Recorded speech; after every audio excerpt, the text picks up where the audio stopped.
Continuing education credits for physicians and other healthcare professionals is provided by VCU Healthcare Continuing Education.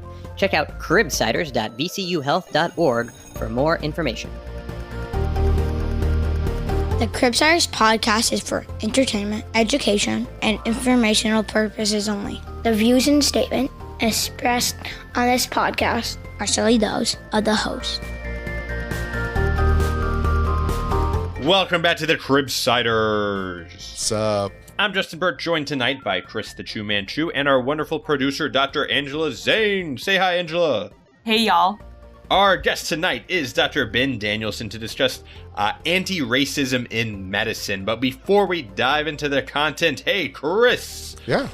Why don't you tell us about the show? Well, we are the Pediatric Medicine Podcast. We interview leading experts in the field to bring you clinical pearls, practice-changing knowledge, and answer lingering questions about core topics in pediatric medicine. Benjamin Danielson is a clinical professor of pediatrics at the University of Washington. He completed undergraduate studies at Harvard and completed medical school at the University of Washington. He worked at a pediatric clinic serving kids from diverse, mostly low-income families for about 20 years until 1 year ago. Dr. Danielson resigned his position at Seattle Children's Hospital 1 year ago in protest against racism and other inequities. Dr. Danielson works on boards, government councils, and other entities to address issues of injustice. He tries to be of support to many brilliant community champions who are doing the hard work of fighting oppression. We're excited for Dr. Danielson to teach us about the multiple levels of racism, the importance of validation when addressing lived experiences, and not to negate your own power. We are very excited to bring you Dr. Benjamin Danielson to the Cribsiders. Ben, welcome to the show. Thanks very much. I'm so happy to be part of the Cribside. I've been hoping, I was looking for it. I was just wishing that perhaps I could join this august and awesome and audacious group. So I'm so glad to be here. Thank you. We are so happy to have you. And this is really, I think, the game changer in most of the work that our guests have done, the advocacy work, the clinical work that you've done. I think this is just going to take it to the whole next level. Finally made into the Cribsiders. So we're excited. We're excited to I'm marking this moment. This moment goes on the calendar. We would love to get to know a little bit more about you. Our listeners would love to get to know a little bit more about you. Can you describe yourself in kind of maybe a one-liner or some of the things that you enjoy maybe outside of medicine? I enjoy a lot outside of medicine. Outside of medicine is maybe even where I learned medicine, right? Like most of us, despite my loan repayments and all of that for all that official training, I think I learned more about becoming a community physician from community, which is maybe why that word goes in front. I'm a Black man, proud to be part of an incredible Black community in Seattle. Yes, there's a lot of incredible Black community in Seattle, and I'm part of a legacy of a clinic that was started in the civil rights era by strong Black women, and their history lives on and has taught people like me how to show up and maybe how to keep learning how to be a physician. Excellent. So my favorite warm-up question is, what is your favorite failure and what did you learn from it? This sounds like one of those interview questions. If I answer this correctly, do I get to be part of your team after this, or totally. I pass it? You did the consulting gig. I will tell you an experience. When I was first practicing, finished residency, I think I still wore a white coat with my name embroidered on it, and I really had that deceptive feeling that I was supposed to be the smartest person in the room when I was coming into clinical settings and stuff like that. I walked into a room with this wonderful Somali mom and her 2 preteen aged boys. And we're getting into the well visit. And she said, Dr. Ben, you're not going to see these boys for a couple of years, sending them back to Kenya to go to school there. And I was so into trying to be smart, right? And cool and kind of on top of my social justice game. So I was like, oh, I get it. You're taking those boys out of America because they are starting to be seen as Black males and Black men. And Black men in America get stigmatized and traumatized and violentized. Yes, I make up words a lot. And so you're going to send them out of the country because of the exposure and the identification of being a Black male. And I was going like this for minutes and minutes. And finally, this very kind Somali mom started shaking her head and smiling. And she said, you're a very nice doctor. You're probably very smart. And I really appreciate your sharing this with me, but that's not the reason at all. I'm sending them back to Kenya because there are better schools in Kenya than there are in the United States. It was just a step back for me, both about like, wow, can we check our assumptions even when we think we're being like righteous and cool? And also the deeper assumptions we make about education and opportunity and the choices that parents have to make. So I've told that one before to Angela, but that's been one that has stuck with me a lot. That's a wonderful story. Thank you for sharing that. Angela, do you have a question? Yeah, I think, what about a book that you feel like every physician or just every person should read? You're catching me on a day when, okay, let's just imagine this is Black History Month, and I'm just going to say it this way: every white person out there wants to get the anti-racism self-help kind of book going, right? The sort of white-centering. This is how you become a better anti-racist. And I'm a little bit tired of those in some ways, although I really appreciate all the books I've read from Ibram Kendi to everyone. But what I really appreciate are the books that teach without talking so directly about the practices that you need to adopt to be anti-racist. And so one of my favorite books of all time is actually The Water Dancer, which is by Ta-Nehisi Coates, who's written some other great books on that really speak to issues of anti-racism. But there's so much more about lifting up the power and the magic of Black identity in America, even in the midst of enslavement. And I think that there's just something more powerful, more abundant, asset-oriented, perhaps, about really thinking about an incredible story that brings all of these important concepts to light and does not say these are the algorithmic steps you're supposed to take in order to be anti-racist. Amazing recommendation. It's been on my to-read list, and maybe now that will make it to the top. I appreciate the rec. It gives yourself time, because once you start, you'll read it like probably all the way through, just load up on your snacks and just be ready to be transformed. All right. Yeah, absolutely. I love it. Well, I'm very excited to get into some content and kind of talk about this very important topic of racism in medicine. It's something that we as an organization very much have as part of our mission and try to incorporate in every topic as best we can. And sometimes we struggle and fall short. And sometimes I think we continue to just make sure that it's a part of the learning that we have for everything we do. And so I'll tell you what, Angela, you want to start us off with our first clinic scenario and some questions? Yeah, sure thing. So let's say that you're at Koshak Children's outpatient clinic and you're seeing Crystal. Crystal is 8 and she's here for her well child visit. Her parents, think she's doing really well. The only concern that they have is that they've noticed some increased breast tissue and some axillary hair growth. And when you leave the room to precept, you plan to refer her to endocrinology to do a workup for precocious puberty. But then when you present, your preceptor says, that isn't necessary because earlier puberty is actually normal in Black girls. And it should be noted here that Crystal is Black. And so there's lots to unpack in this case here, but let's start with some foundations for our audience. When people talk about racism in medicine, what do they really mean? What are some terms we should know? Race in medicine? Is that the way you asked that question? Yeah, like when people are like, oh, there's a lot of racism in medicine. Yeah. There's structural racism, there's interpersonal racism, there's anti-racism. Like, what are we even saying here? What are we saying? I think we're saying something that is so built into this place that we call the USA, this place we call America, that it's sometimes hard to actually tease out and extricate. I think what we're saying is that there is such a deep-seated sense of absorbed racism that anyone, myself, you, anybody else, has adopted and brought into our lives and our practices in the way that we think, that it takes an incredible amount of conscious effort to start to pause and say, wait a minute, what assumptions am I making when I hear this statement that all Black kids have earlier puberty, and where did that story come from?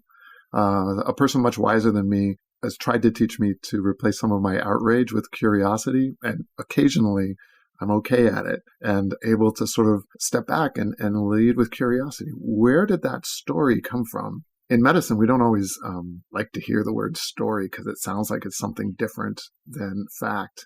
And I'm going to intentionally use story because stories are facts as much as anything else that we can understand are. So I really wonder where that story comes from. And I would be really curious if I had the wherewithal and the time and the opportunity to speak to somebody who said that to me. I'd wonder, where did you learn that? And why did you learn that in that way? Is it a default? Is it an attempt to uncenter the standards that have been built around whiteness that are so deeply structured that we actually don't understand how to unpack that and unlearn that? And so we create quick bridges and easy ways to sort of approach that. And so we've created that kind of a story or a tale to carry us through. Is it that there's a discomfort on the interpersonal level? Because interpersonal racism and bias can show up in so many ways, many more ways than the ones that we actually recognize and see and can see in our own behavior. Insight is really hard with interpersonal racism. Is it part of a structured model that has been passed on to us where we've adopted the idea that we are going to standardize the non-standard practice of moving categorical racial designation out of the other forms of development and biology that we understand, which is really interesting, right? Because the things we call race don't really have much biologic foundation to them at all, do they? I love this line from Ta-Nehisi Coates that says that race is the child of racism, not the father, which basically, to me at least, says we created the idea of racism before we created the idea of race. And we use the idea of race in order to sort of justify and uphold racism. So I think about those things. It would really make me want to understand where that narrative was coming from. And it would make me also want to think a little bit more about what other structures that we have that lead to foundations that will carry this kind of messaging on from people we call mentors and leaders in health who are trying to teach us and guide us. That was a long Yeah, answer. so it really almost like you've been doing this your whole life. So it really sounds like we can't really separate racism in medicine from racism everywhere else. And just like everywhere else, there are, what I heard you say is really interlocking spheres. So you have things like interpersonal racism, which is bias with power between people. The power is important here because of racial power in society. And then you have things like structural racism, and we can talk about the institution of medicine. And then, there are other levels like internalized racism and systemic racism, but it sounds like they all kind of interact with each other. Yeah, I think the intersectionality of all of that is really important because sometimes when we try to unpack and learn even about issues of racism or anti-racism, we end up packaging them sometimes in ways that make them seem so clearly distinct and distinctive in their layers, their tiers. You can almost picture those concentric circles kind of working their way out there around racism. And the truth, like everything else in the world and in the biology and the way we learn, is that there's just much more an overlapping gradation, isn't there? That all of these factors intersect and interact and they cloud. Sometimes they clarify, but more often they amplify each other's effect so that the impact of structural racism is that much more powerful at that system level, at that institutional level, because of the interpersonal racism that also occurs in the same time. As we're talking about definitions and exactly what we mean when we're talking about racism, we've thrown out this word anti-racism. And for a lot of newer listeners, people who are still trying to understand what's going on, that might be a term we haven't heard before. Can you explain what that means a little bit? First, I hope people have thought about this and maybe have at least started to form their own sense of what that means. But it's interesting. I'll be honest with you. I look forward to the day when we have some better language than anti-racism, because that is still sort of a responsive term to racism. And the way at least I conceptualize anti-racism is much more a proactive set of actions that really lift up what you'd rather see instead of racism. So I'm looking forward to the pro-liberation word that really helps us move a little bit away from this is what we want to avoid by acting in a certain way and gets us towards this is what we want to see. But for now, anti-racism, I think, is really conceptualized as an action, not a passive state, that it is very emphasizing the idea that I think Ibram Kendi in a way and Kamara Jones in other ways has sort of said that passivity is actually still racist, that inaction is actually still supports the status quo and still continues in its complicit way to further the impacts of racism. So you actually have to be swimming against the current. You actually have to be expending energy. You have to actually be in action in order to address issues of racism. And so for me, that's where this term anti-racism really comes into play. It's not enough to be Switzerland. You cannot be neutral when it comes to really addressing issues of racism. Apologies to Switzerland. I want to go back to, you mentioned the narrative of where did this come from for the precocious puberty. And I think from all our medical training, currently the system still teaches things like sickle cell is more common in Black children, or using calculators for urinary tract infections or risk stratification that are race-based. We often are taught to use, I was taught to use race in the one-liner to highlight an individual's risk for autoimmune disease or diabetes. And in learning these, I remember, I felt like I was learning these to address the inequities in health, and to try to be, a woke physician that understood and fights for these disparities. But recognizing this, addresses the genetic component of race. How do you explain this to trainees or learners? How do you reconcile this? Especially because I think even our trainees, medical students who are aware of terms like anti-racism are still on a daily basis being inundated with this teaching, this learning, and it's tough to parse out that and management of heart failure. It's such a great point. It just keeps reminding me how language still can be used to further actually status quo, to further issues of racism, can actually be a barrier to helping us actually change the way we understand, think, behave, and grow as human beings. And there's just this cautionary piece for me. 2 points that I'll mention, and then we can get back on track with the topics more specifically. One is that the language of equity, the language of anti-racism, it's very easy for that to become a tool to perpetuate racism anyway. And we see this all the time. I don't know if I need to say this or not, but there are plenty of people who are brought into brand new positions that have something like equity officer or diversity officer, but are not vested with the actual authority or accountability that they can hold leadership to make changes. The language of equity can be used to subvert equity, to promote racism in any way we want to. And I just think that lifts us a little bit away from what are the right words and what's the right way to do this. This is much more about what's in your heart than what's in your nomenclature. The second thing I guess I would say is that even as you try to sort of draw away from the harmful use of what I think are really racist,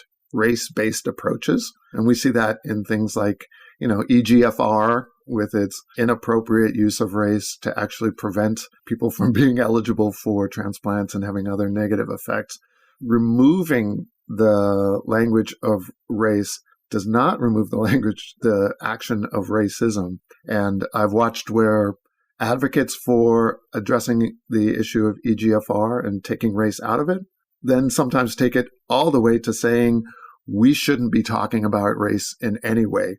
Because, that, what was that, 1990s kind of, I don't see race, colorblind, kind of really unreal world that some people want to try to foist out there. So I think that it's just important to understand that there are many ways to move in and out of really being true to an anti-racist approach and mentality. And even when someone is trying to improve their language or trying to improve their approach, trying to improve the dialogue and the systems, the power of oppression is incredible in that space, and it seeks to reassert itself even in that work. I don't mean to say that addressing racism is somehow so overwhelming that you can't do it, because I know that we can. But I also want to say this is one of those places where eternal vigilance is an important component of change making. That was not answering your question, but I was addressing the thing I wanted to say. And sometimes that's just a compromise we have to get, right? No, I think that I hear you, and I think that's very much appreciated. And I think it seems like now there's institutionals that are addressing it and trying to prioritize their DEI work. And I'm hopeful that, as you mentioned, that there's productive work and that there's not just the nomenclature and making it seem like things are being addressed. Yeah. Again, as long as we are asking where did we get that story from? Even as we make improvements, what story led to us making that improvement? And I think that helps us stay grounded so that we're not using false cures, not using snake oil when we absolutely need to have much better evidence-based approaches. To kind of say out loud, to recap this case that we just did, we were basically faced with a race-based teaching, right? That although precocious puberty is atypical for people Crystal's age, 8 years old, this person is taught that it is actually normal for a Black child, specifically a Black girl, to undergo puberty at this age. And I think there's a lot of levels of racism to unlock here. There's a lot of environmental racism causing chemicals in these neighborhoods that then predispose people to these diseases. And then there's structural racism causing weathering in individuals. And of course, there's the interpersonal part of this. And so with all of that in mind, why is this assumption that precocious puberty is normal in Black children? Why is this assumption problematic?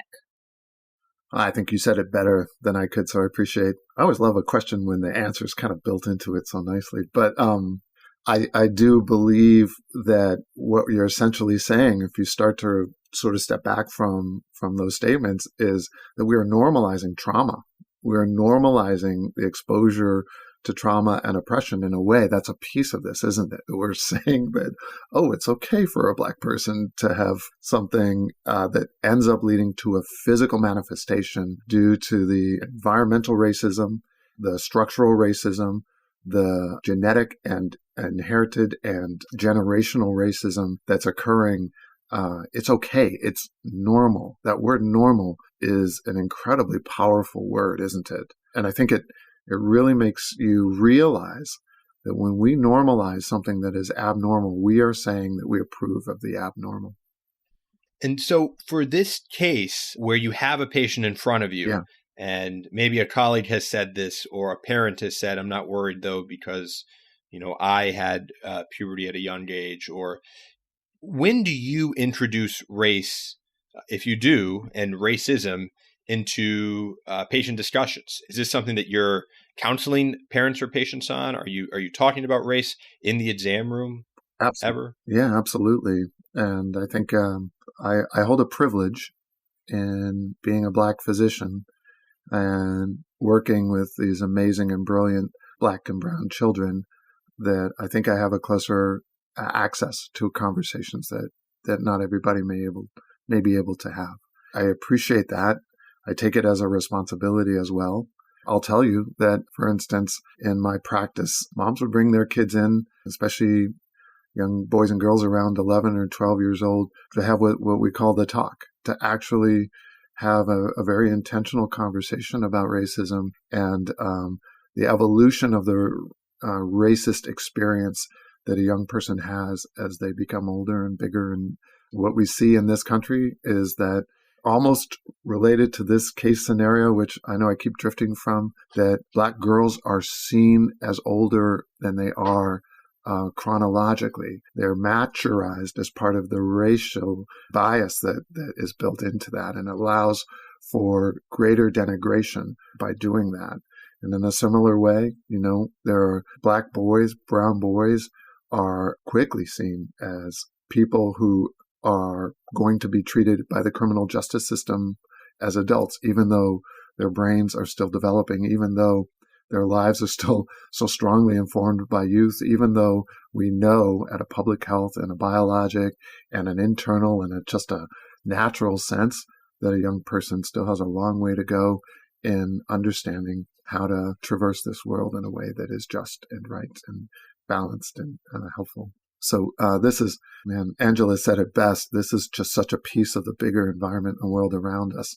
And we can't pretend that it doesn't enter into our world in medicine. And I'm going to say one more thing, because I'm just over talking already, is that the medical world also sometimes wants to pose itself as passive in this. We are just passive feature of a larger environment. I don't know if that makes sense. The idea that, the whole country everything about the country is racist. We are just sort of in the river of that flow. We're not active participants in it. And I think it's really important to dispel that myth as well, that racism is also active. and dynamic and occurring both at the interpersonal level and at the structural level and at the systemic level. It's intentional. And the outcomes that we see, the risk that any Black mom, regardless of her income, takes on in having a child in this country, the chance of a Black child getting adequate treatment, the chance of an adult getting adequate attention to their cancer is dictated so strongly by racism that it is an active feature, not a passive one. And I'd love to keep asking about that, because I notice in myself sometimes some defensiveness of we should be talking about race and racism in the exam room, and this feeling of like we don't have time, like I'm already running behind, and then realizing that this is part of the structural problem to begin with, that there's a time component. But are there things that you suggest of how a provider can be part of a broader solution? Is it taking the time? Is it not turning away patients? Is it working in a specific environment, advocating? Like, how do you see, and I'll, be very open and honest as a white person, and as there are listeners of white listeners that maybe don't have that access and want to be an ally, are there things that you think people that are in the medicine field can do to move things in the right direction?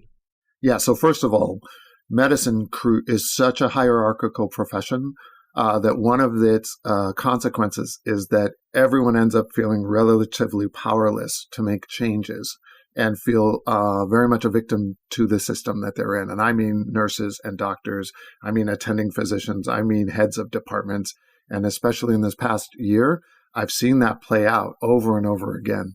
And there's sometimes the sense of, if I just got to this next level, then I would have a greater influence over the way our systems work to undermine the attempts to be anti-racist. And I just want to make that point because I really want to encourage people to actually know their power, to know and seek their power, to boldly and audaciously reach even above their power. When I was playing basketball, one of the things my coach always had to teach me early on was you have to shoot a basket beyond the rim in order for it to go in. If you just keep shooting for the edge of the rim, you just go, oh, it's going to come up short. And that idea of you have to shoot a little bit beyond in order to get, especially what you really, really feel is important to get.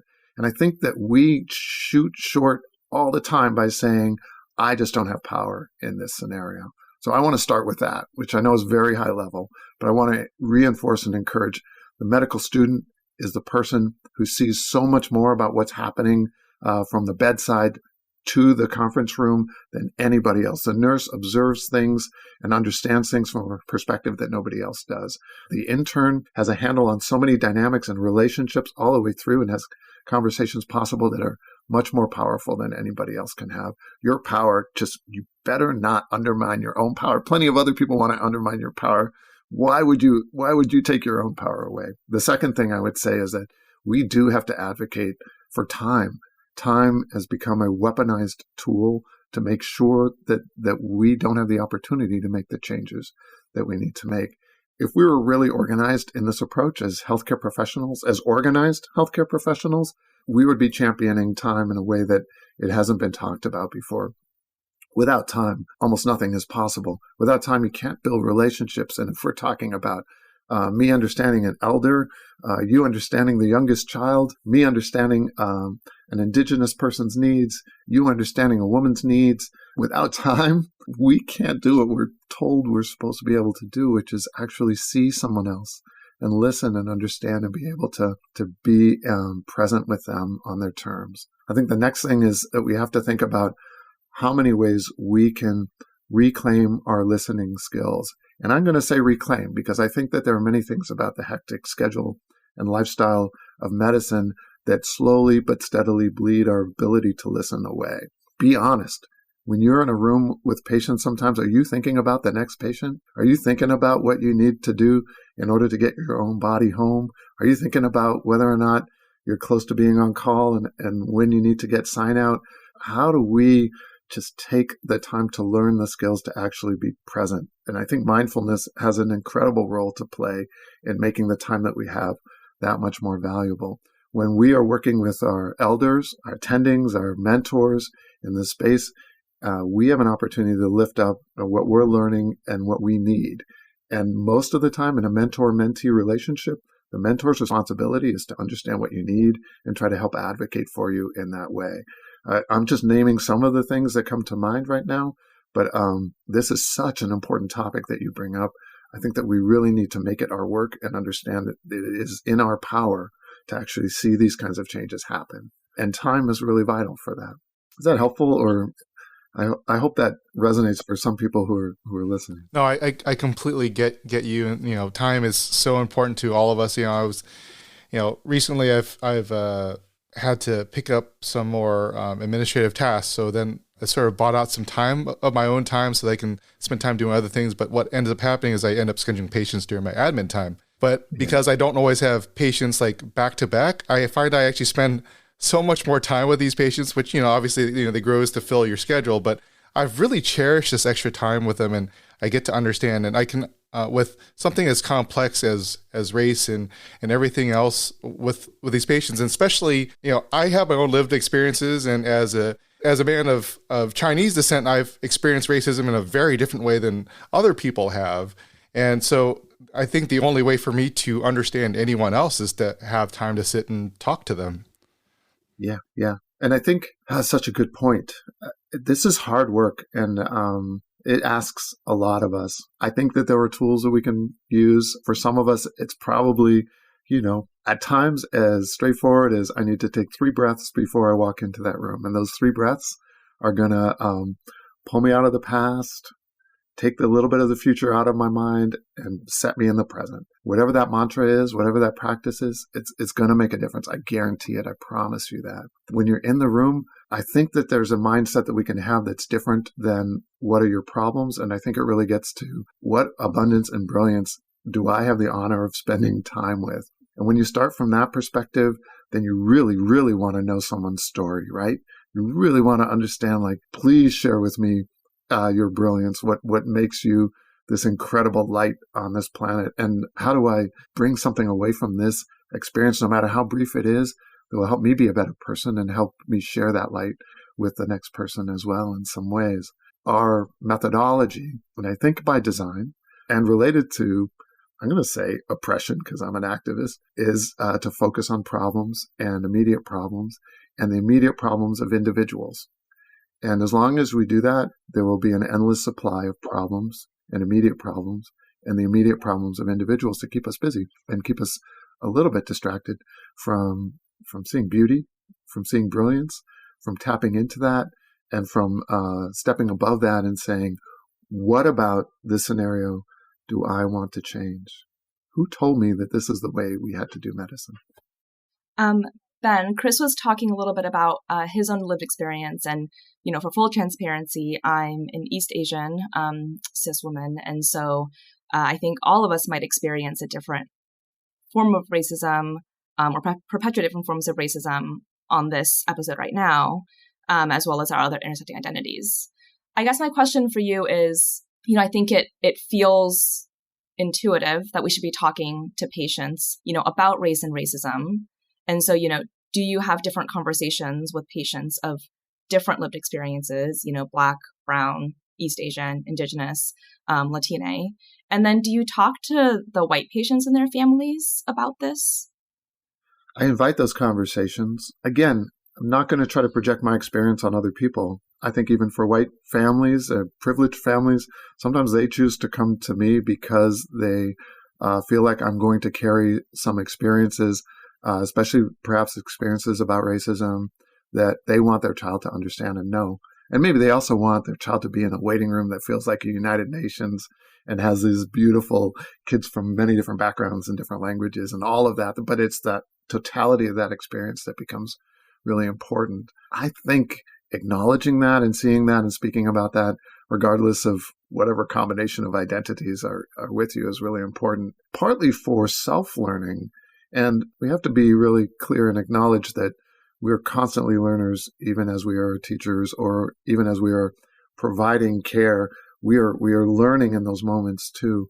And I think it's really important to understand that there's a duality or multiality. I don't know. Justin, is that a word? That's not a word. A multiality. Multiality. It's perfect. Yeah. It was on Wordle this week. Yep. Thank you, man. Yep. I got you. That really speaks to the idea that that in my existence, I'm both oppressor and I am oppressed. In my experiences and identities, I have myriad opportunities to know privilege and many opportunities to also be the recipient of trauma. And there's an important reality about that we have to hold. It actually helps humanize us in the work of anti-racism. It helps us hold ourselves to a standard that says, I am not above this experience, or that my one layer of identity doesn't make me expert in every layer of different identities and intersections. And I think that becomes really important for us as growing and learning human beings. I'd love to get your sense on. So I appreciate you. I mean, I appreciate all the beautiful insights that you continue to share, and I think that make us not just better providers but people. Moving on with our case, I think there's an example that I would love to hear your insights on where this was actually something that occurred in our clinic very recently, where our patient Crystal explicitly stated that she was having overt racism in school. That was not implicit bias, but explicit racism. And I was precepting, and the resident was outraged. I think not surprised and naive and confused, but was appropriately upset and wanted to help and wrote a letter to the school and was trying to figure out how they could best support this patient as a physician in this environment. And I would love to hear, if you were that preceptor instead of me, how would you guide a resident or a trainee through navigating this type of experience with a patient? A few things come into my mind. And so if I'm pulling assumptions out of the air, I hope people know which ones to discard and which ones to apply to experiences that might be more relevant to them. One thing that I would caution around is that the practice of medicine is sometimes confused with the practice of saviorship, that we get inculcated with this sense that we are the fixers and that we are the ones that are going to ride in on the white horses and rescue and save the day. And I feel that posture will ultimately lead to more harm, and that this is such an important moment for us as physicians to uncenter ourselves, that it's worth being conscious both as preceptor or mentor, as well as resident or mentee, and to be really explicit, saying, okay, now let's talk about how we uncenter ourselves from this, because one of the responses that a training physician might have is, wow, that was really hard for me. And let's just say, try living that every single day and actually being the direct recipient of racism. I don't mean that to shame anybody, but I do mean that it is hard sometimes for us to uncenter ourselves from these experiences. The second piece I'll say is that I have a foundational definition of equity in the first sentence in my definition of equity, that the solutions to oppression are best named by those who are most oppressed. And so if I'm in the room with someone and I'm discussing something, and this amazing young person has this incredible ability to explain the racist experiences that they've been going through, I want to have a conversation that at least seeks to understand what solutions and ideas they have, rather than what solutions and ideas I have. If that student said, please write a letter to my school, and I do that, that's great.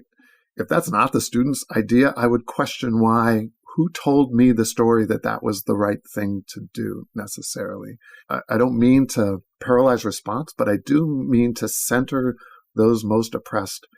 Because when we start doing that in activities like this, then you start to do that at a systemic level as well. And you start to say, before we build this program that addresses the unhoused in my community, I'm going to listen to and be led by the unhoused in this community, rather than whatever beautiful, great ideas I think come up in my own head. That's, I think, something worth mentioning and teaching and saying and learning and reminding both as mentor and mentee.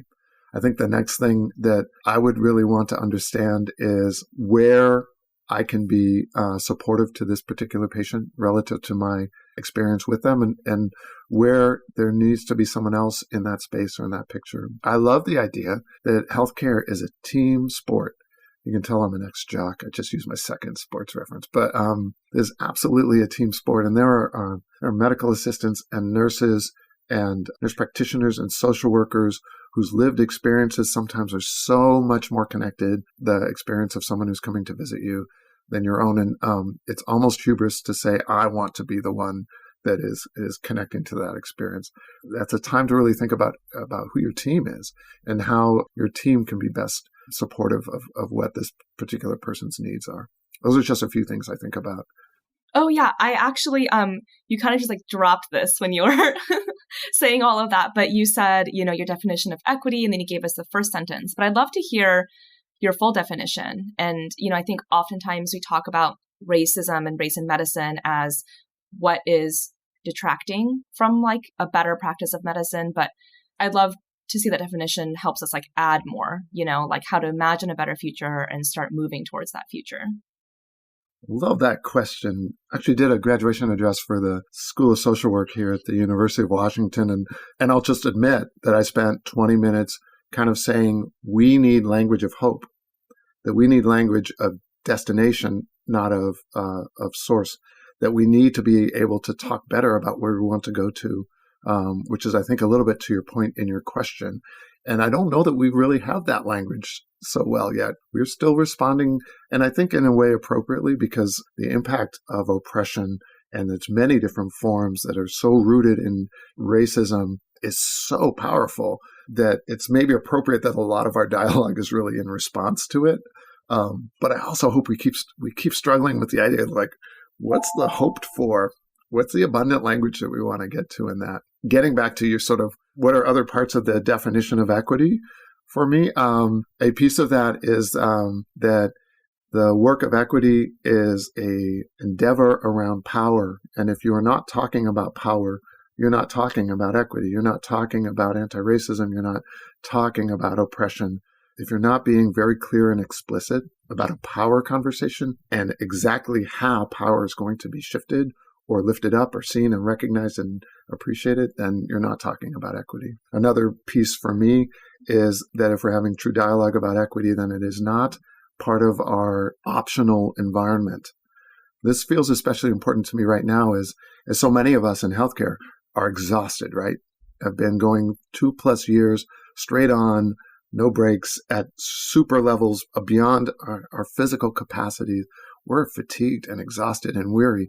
And there's a sense sometimes when you're really exhausted that anti-racism work is a luxury, that it's something I'll get to when I've figured out the other pieces of, we create structures around that, like Maslow's kind of hierarchy, and somehow anti-racism is somehow further up on the top. I want us to really continue to be very focused on the idea that racism is foundational, is at the base. Anti-racist work is not the thing you do when you have extra time. It's the thing that is built into every bit of the work that you do, even when you're tired and even when you're fatigued. Again, we have to find ways to talk about that doesn't always feel like it's going to be extra exhausting. Because I feel like the emotional response I get from people when I'm talking anti-racism, they're like, oh, I feel so tired. I feel so exhausted by the concept of this. And one thing I'll say as I close on this point is that I make the argument that oppression is much harder work than liberation, that oppression, holding people down, upholding systems that you know are harmful, supporting the status quo when it is so morally and ethically painful to your soul, that is hard work. That is much harder work than the work of anti-racism, in my view. And I think if we talked about it that way, maybe we would lift ourselves into a different space around it. I would love to expand on this, concept of hope and of change. I think, sometimes it can feel really hopeless if in this moment we can center the feelings of our trainees and our audiences. Like we talked about before, there's so many levels of racism that we define, but obviously bleed into each other and interact. And for instance, like I do a lot of work on structural racism, but I'll be honest, if I were to have a patient like Crystal tell me that she had experienced racism or I wanted to talk to this family about it, I don't think I would know where to start. And that can feel really powerless. And, somebody can really know how to do that, but then not know how to advocate for a larger structural change. And so I would love to hear like your thoughts on that. Personally, would love any like tips you have for talking to patients about race and racism. One tip that I hope is helpful is just the importance of validation. And I would suspect, again, the conversations I have might be different than the conversations someone else would have as a health professional. But let's just say the scenario involves a white resident and white attending or supervising physician and a Black patient. I try to imagine what it would take for that young person to bring that up in that environment. And I think a lot about how sometimes the experience of racism is denied and denigrated, and sometimes in ways that we don't really realize.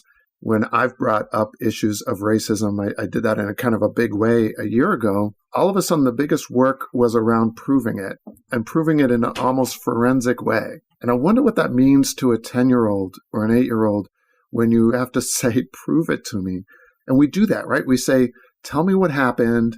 And perhaps we also hint like, I wonder if that was just because of a misinterpretation. I wonder if that was just because the teacher was tired. I wonder if that was just because of a socioeconomic gap and not a racial one.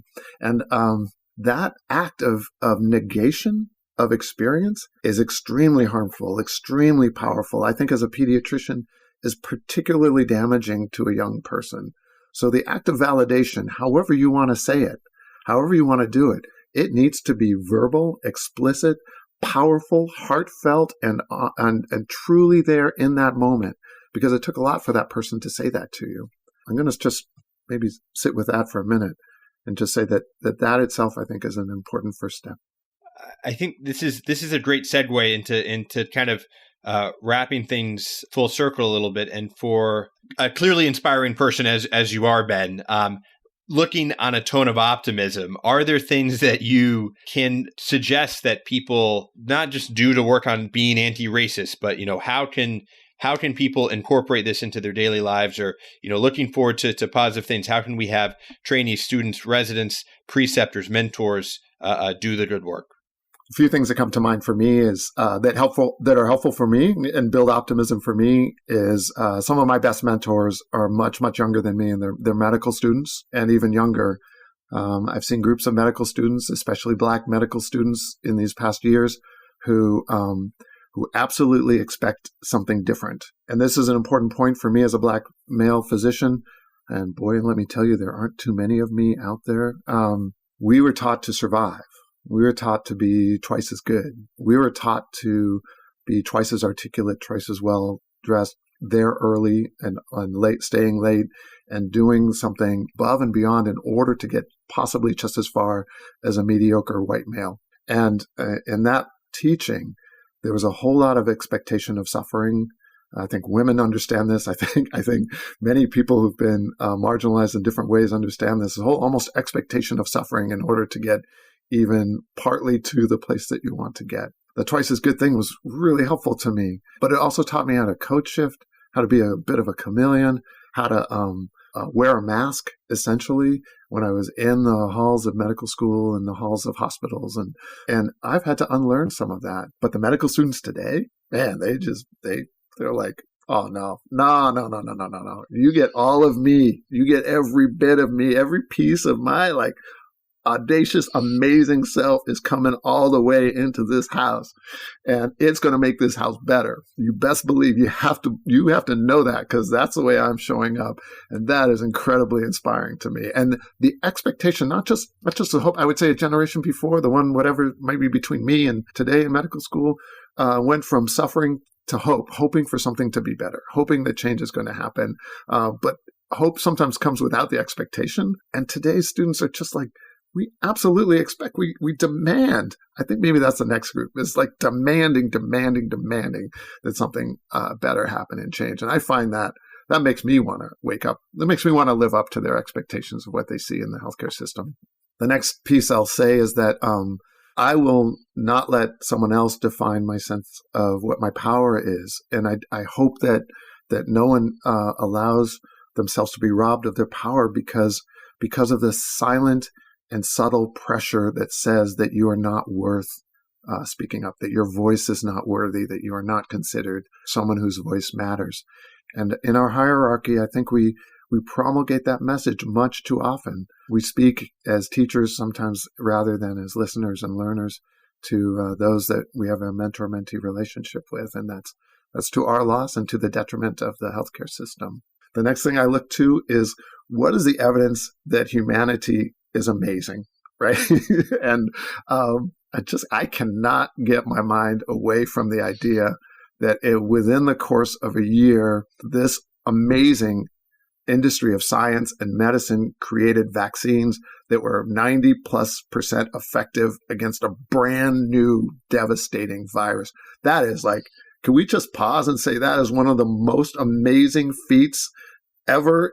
And we're living right now in that time. And that is just so incredibly inspiring to me. And it also tells me, if we can take a brand new thing and rise up to that and come up with incredible solutions within such a short time, and we're willing to actually like do stuff like pause our economy and change our lives significantly for this, then I wonder if we had a 400-year-long problem that was so harmful to society that is killing many, many more people than this virus is, and we have the ability to rally our resources and our minds and hearts and energies to a vaccine for that virus, the things that we could do to address racism, oh my God, we could be doing so many incredible things. So I do not let myself off the hook. I call myself out on my complicity. I call myself out when I'm passive or acting a little bit too tired. And I just say, human beings are amazing. And this life is incredible. And the way that we support and see and connect to each other is something that is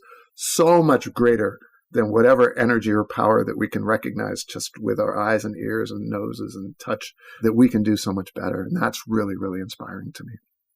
That's an amazing way, I think, to kind of end some of our conversation. I think that's inspiring and wonderful. Angela, do you want to ask the final question?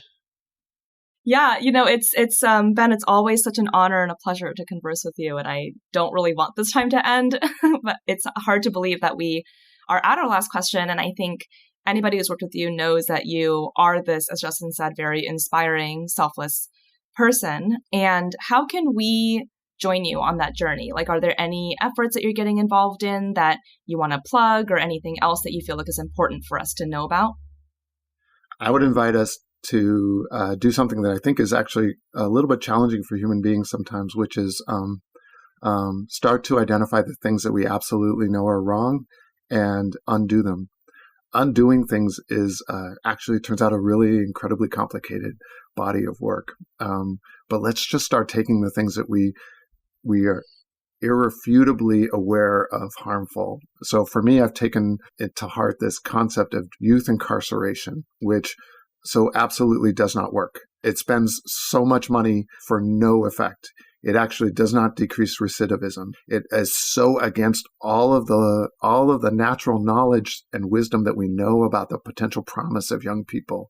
It centers individuals when the problems are systems. Everything about youth incarceration does not work. Can we start getting together and working together to undo youth incarceration and really reframe what we mean by justice, what we mean by rehabilitation or habilitation, what we mean by inviting people to be parts of their beloved communities instead of separating and isolating them away from that. I would put the same energy, offer, and effort towards something else that we absolutely know is wrong. And I call it an addiction, and it's our addiction to guns in this country. We absolutely know that our relationship to guns is an addiction. It is unhealthy for us to have it, but somehow as a nation we crave it. We do harm with it, and yet we continue to seek it out. We make unrealistic arguments or illogical reasons why we need to have them when we absolutely don't, and many other countries can show us why we don't. Can we get together and undo something that we know is absolutely harmful and wrong? And it is so clear to me. I don't know anybody who can honestly say that the way we relate to guns in this country is healthy or honest or positive in any particular way. Maybe there's something else that you identify that you know of that is wrong. I would love to join you in working to change something that you know is wrong, but has become somehow so deeply built into our society that it feels very hard for us to tease it apart, lift it up, and extricate it.